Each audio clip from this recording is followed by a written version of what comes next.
ফেনী শহরের হর হামেশাই আসলে দেখা মিলছে যে আমরা অপরিচ্ছন্নতা ফেনী শহর, এই শহর কি এমন না?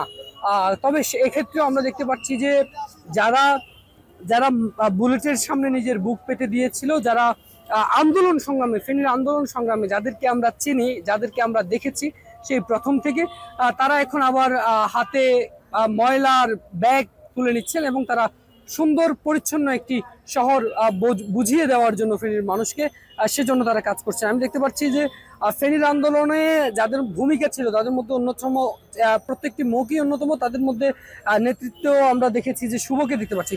শুভর কাছে একটু জানতে চাই আজকের উদ্যোগ সম্পর্কে। ধন্যবাদ ফেনী পৌরসভাবাসীকে, ধন্যবাদ ফেনী তালাশকে। আমরা বৈষম্য বিরোধী ছাত্র আন্দোলন ফেনী জেলার পক্ষ থেকে পরিষ্কার পরিচ্ছন্নতার অভিযানে নেমেছি। আমার শহর সুন্দর হোক, এটা আমিও চাই, আপনিও চান। আমরা সবাই আসি এই শহরকে পরিষ্কার পরিচ্ছন্নতা করার জন্য। তার ধারাবাহিকভাবে আমরা আগেও করেছি পরিষ্কার, এখনও দেখতে পাচ্ছি বেশ কিছুদিন ধরে শহীদ মিনারটা খুব ময়লা এমনভাবে পড়ে আছে যেটা দেখলেও নিজের কাছে খারাপ লাগতেছে। তো আমরা ফেনী জেলা বৈষম্য বিরোধী ছাত্র আন্দোলনের সাধারণ শিক্ষার্থীবৃন্দদেরকে সাথে নিয়ে আমরা আজকে পরিষ্কার পরিচ্ছন্নতার অভিযানে নেমেছি।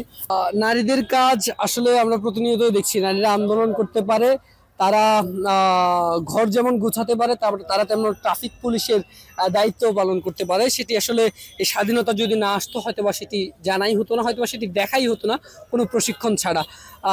আজকে ঘরে কি কি কাজ করা হয় আর আজকে এখানে কি কাজ করতে আসলে এটা একটু জানতে চাই। ঘরে কি করব, সকালে উঠি, ঘর বিছানা পরিষ্কার করি, এরপর ঘর ঝাড়ু দিই, এগুলো। আর এখানে আসছি আমরা আজকে বৈষম্য বিরোধী ছাত্র আন্দোলনের পক্ষ থেকে শহীদ মিনারকে পরিষ্কার পরিচ্ছন্ন করার জন্য। আর আমরা চাই সাধারণ শিক্ষার্থীরা আমাদের এগিয়ে আসুক, আমাদের সাথে আমাদেরকে সাহায্য করুক, এটাই কথা বলছিলাম শিক্ষার্থীদের সাথে, যেখানে শিক্ষার্থীদেরকে দেখতে পাচ্ছি কেউ পলিথিন, কেউ ঝাড়ু, সবকিছু নিয়ে তারা আসলে এই শহর পরিষ্কারের জন্য তারা নেমে গিয়েছে।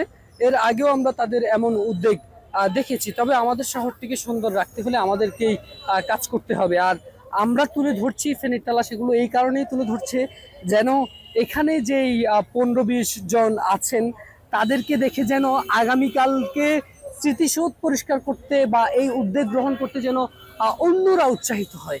সেই কারণেই আসলে তুলে ধরা। ভালো থাকুন, সুস্থ থাকুন এবং সঙ্গে থাকুন ফেনীর তালাশের।